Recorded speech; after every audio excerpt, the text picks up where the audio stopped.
When a car engine starts making that awful rhythmic grinding noise, there is an expectation of precision. Right, yeah. You know exactly what to do. Exactly. Like you pop the hood, you get a little grease on your hands, and the mechanic shines a flashlight right on a stripped gear. They just point and say, there it is. That's your problem. Because it's a mechanical failure. I mean, it's highly visible. You just swap out the broken part, tighten a few bolts, and the machine purrs again. Yeah. But when human organizations break down, well, the mechanic's toolbox is completely useless. And today we're looking at a stack of sources that try to answer a really terrifying question. Like, how does human conscience work?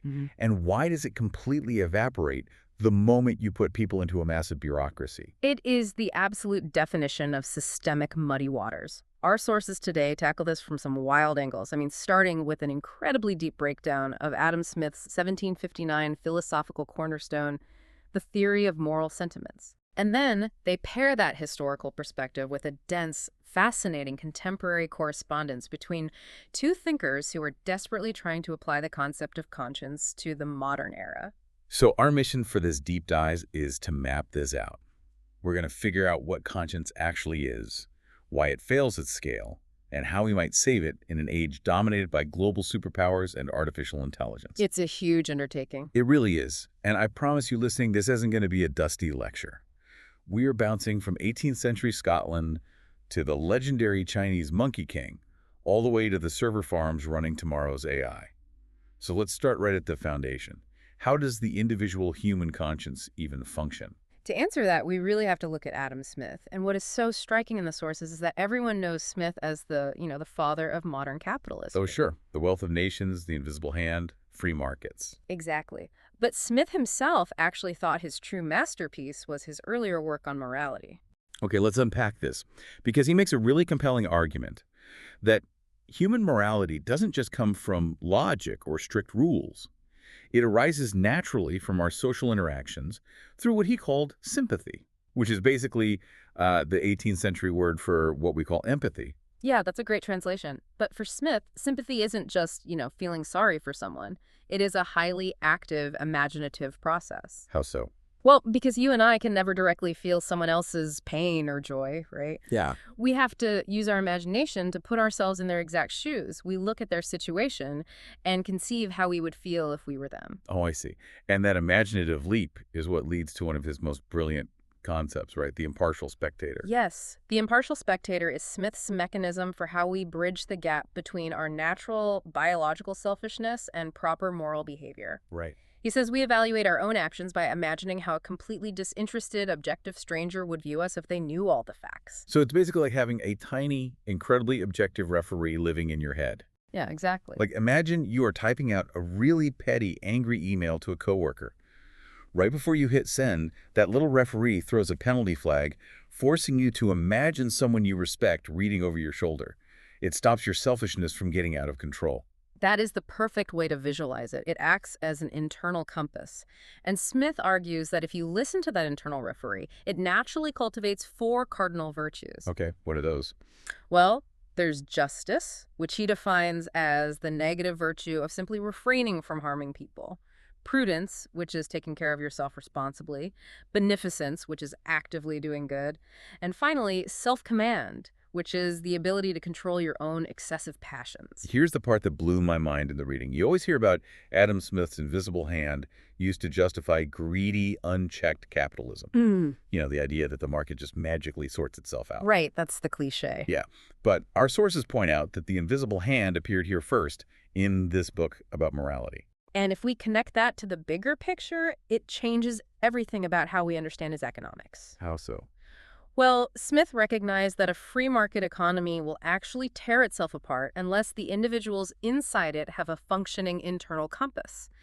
The moral guidelines he developed provide the critical ethical framework that keeps a society stable and cooperative. Wow. Yeah, the invisible hand relies entirely on that tiny internal referee checking our greed. Which raises a massive question. I mean, if we all biologically have this imaginative capacity, if we all have this internal referee, Why do different cultures frame it so differently? That is the big question. Yeah, and this leads us straight into the contemporary correspondence in our sources, which contrasts the Western and Eastern concepts of conscience. The historical divergence here is incredibly rich.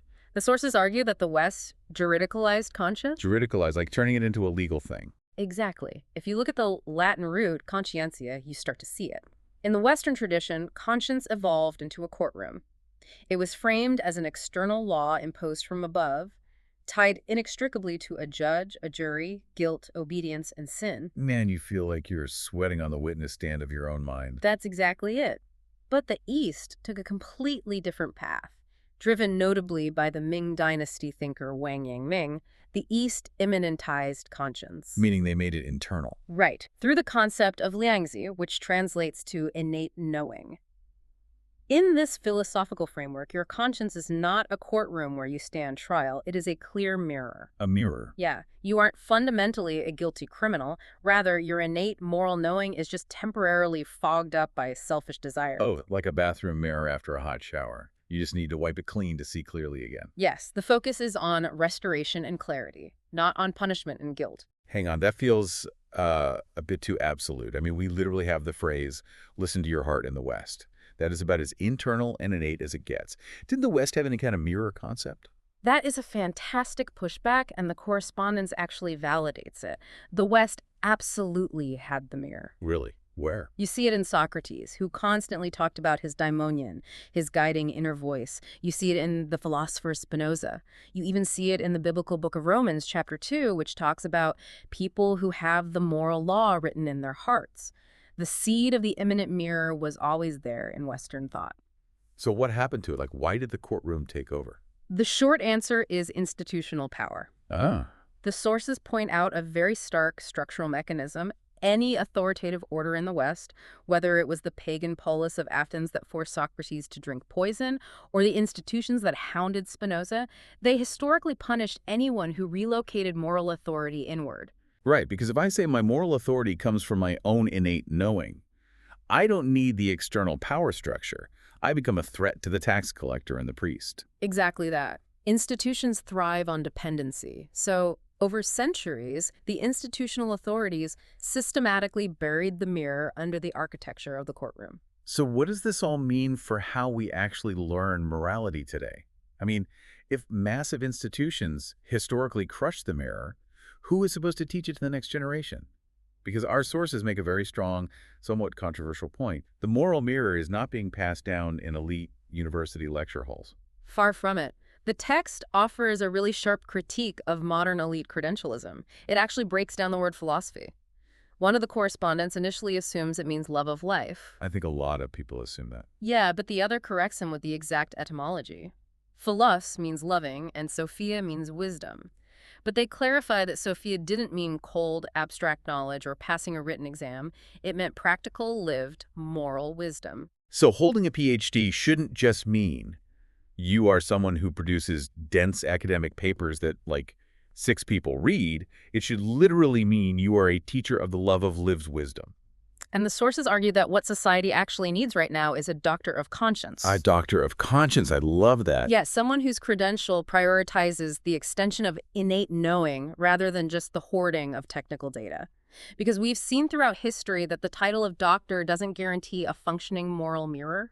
Many highly credentialed individuals have used their vast knowledge to engineer absolute atrocities. Right. So if the universities aren't doing it, we have to go to the kitchen. The kitchen. Yeah, our sources highlight that the everyday Chinese word for conscience is liangsin, which translates simply to good heart. And it isn't academic jargon. It is kitchen-scale language. Yes. It's the vocabulary used by grandmothers and aunts correcting children over dinner. That vernacular everyday transmission is the crucial mechanism. Conscience isn't installed through theoretical lectures. It's transmitted through stories and cultural osmosis. Like fairy tales. Exactly. The Chinese sources point to a brilliant example, the legend of the Monkey King, Sun Wukong. In the myth, he is a creature of raw, ungoverned power and brilliant intelligence, but he severely lacks wisdom. So what happened? So to discipline him, a monk places a golden hoop on his head. Whenever the Monkey King's selfishness or rage gets out of control, the monk recites a spell and the hoop physically tightens, causing him pain. Ouch. So the golden hoop is essentially moral training wheels. You wear them, and they restrain your raw power from doing damage until the good heart becomes muscle memory. And eventually, you don't even need the spell anymore. Right, he internalizes the discipline, the external restraint becomes innate wisdom, and we have a very similar vernacular story in the West. Pinocchio. Yes, Pinocchio, a wooden puppet who was given an external conscience in the form of Jiminy Cricket. Pinocchio has to learn to listen to that tiny external voice in order to transform into a real boy. It's incredible. The elite institutions write the theories about conscience, but it is the ants at the kitchen table telling stories about the Monkey King and Pinocchio who actually install the operating system. Because conscience is fundamentally a face-to-face faculty. It evolved at the scale of the village, the family, the kitchen. It requires eye contact. Which brings us to a terrifying structural problem. If grandmothers are so good at installing this good heart, why do giant organizations like governments and massive corporations fail so spectacularly at basic morality? Because the difficulty of conscience scales directly with distance and number. A massive bureaucracy takes living, breathing humans and turns them into statistics, map coordinates, and budget lines. And the brutal truth is, you cannot feel empathy for a spreadsheet. Wow. The tiny referee in your head can't throw a flag if he can't see a human face. Exactly. And to make matters worse, the sources introduce what they call the co-financing insight. Think about how large organizations diffuse responsibility. Imagine 10 analysts sitting in different cubicles in a massive corporate tower. Each one signs off on just 10% of a terrible, destructive policy. I see where this is going. Because no single person pushed the final button, all 10 of them go home, sleep soundly, and feel completely innocent. Diffused responsibility is the enemy of the impartial spectator. And there is a deeply biological layer to this, too. The sources talk about the 1/60th of a second window. I found this fascinating because we don't usually wake up, look in the mirror, and say, I'm going to be evil today. No, we are much trickier than that. Right. Our natural self-love acts like the world's greatest defense attorney. It recolors our bad actions as good or necessary in a fraction of a second. It really does. Like on a totally mundane level, if I'm on a diet, but I eat a third powdered donut in the break room, my brain instantly justifies it. I had a hard workout, or I'm stressed, I need the sugar to focus. I've built the defense before I even swallow the first bite. That is a perfect, harmless example of a very dark mechanism. Because when you scale that 1/60th of a second justification up to the level of a government, the bombing of a village becomes necessary national defense. Right. Laying off thousands of workers to boost stock prices becomes essential economic efficiency. The text brings up Robert McNamara, the architect of the Vietnam War escalation. Oh, yeah. Decades later, he publicly recanted and admitted his calculations were terribly wrong. It shows that his mirror wasn't permanently shattered. It was just deeply, deeply clouded by the fog of war, bureaucracy, and those rapid-fire self-justifications. But I have to ask, shouldn't highly advanced civilizations be better equipped to manage this? We have better communication, vast data networks, and more education than a small ancient tribe. Shouldn't civilization naturally elevate our collective conscience? It's the logical assumption we all make, but the sources delivered a profound and honestly unsettling counter-insight here. Historically, civilization is rarely the fruit of conscience. In fact, it is frequently the alibi for suspending it. The alibi? Yeah. Think of the Enlightenment-era slave trade, which was justified by highly educated men using complex economic logic, or the civilizing mission used to justify the brutalities of the Opium Wars. The most refined societies have committed the largest conscience failures, precisely because their massive scale abstracts away the human face. So the real test of a society isn't its grand architecture, its GDP, or its technology. The test is whether it can take the kitchen conscience, that small-scale good heart, and successfully scale it to a million strangers. Yes. Power without conscience is just power, and when power scales, virtue often becomes optional. Which catapults us into the final and definitely the most urgent part of our deep dive, geopolitics and artificial intelligence. Now, I want to be clear right out of the gate, our sources wade into some heavy geopolitics here, specifically looking at the U.S. and China, and we're just imparting what they say. We aren't taking sides on these global policies, but the framework these thinkers use to analyze the global stage is just fascinating. It is a necessary framing, honestly, because the geopolitical stakes of this conversation are existential. The text discusses a theory by Eric Lai. He argues that China represents a civilizational state rising without the vast, post-war military apparatus of the United States.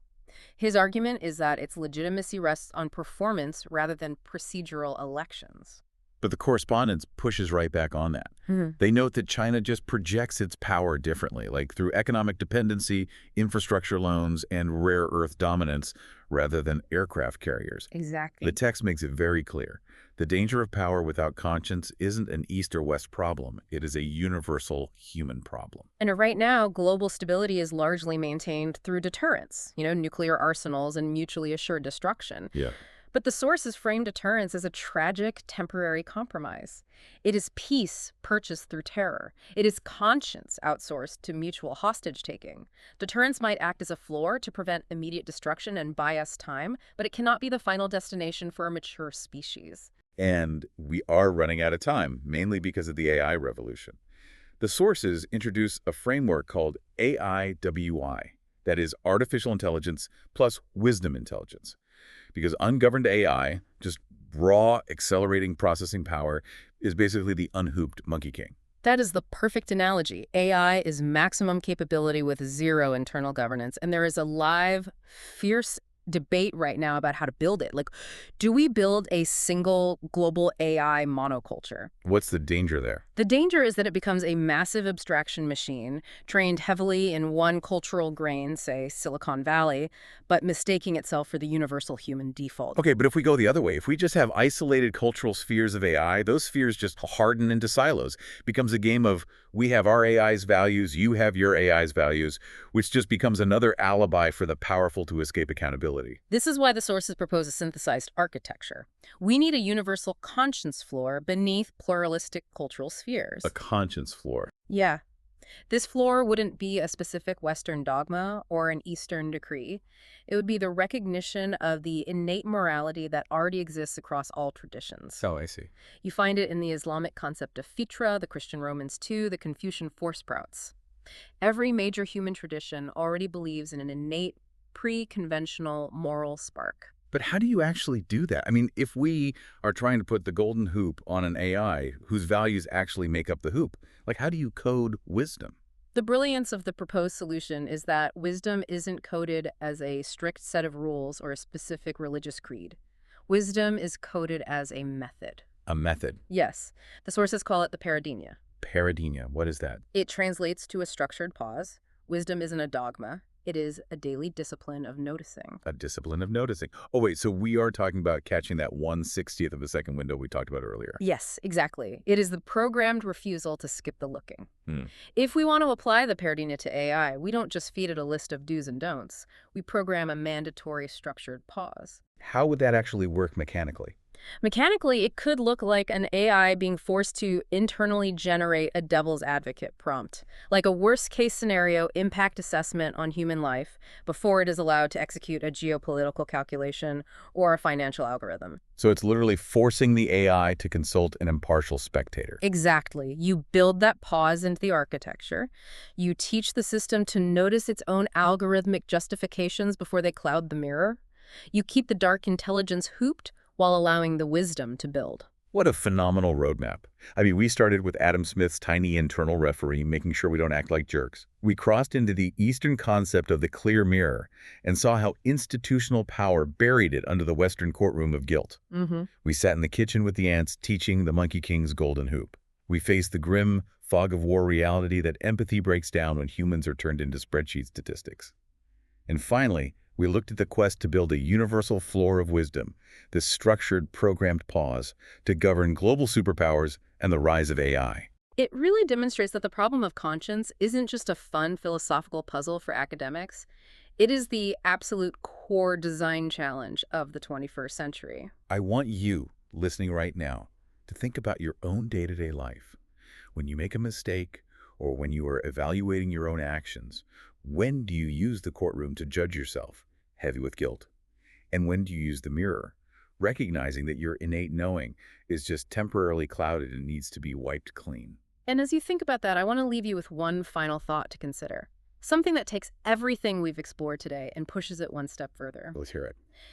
If our greatest moral failures as a species come from turning human beings into statistics at scale, and artificial intelligence is fundamentally a machine built entirely on processing statistics at a scale humans cannot even comprehend, is it structurally impossible for an AI to ever possess a true face-to-face conscience?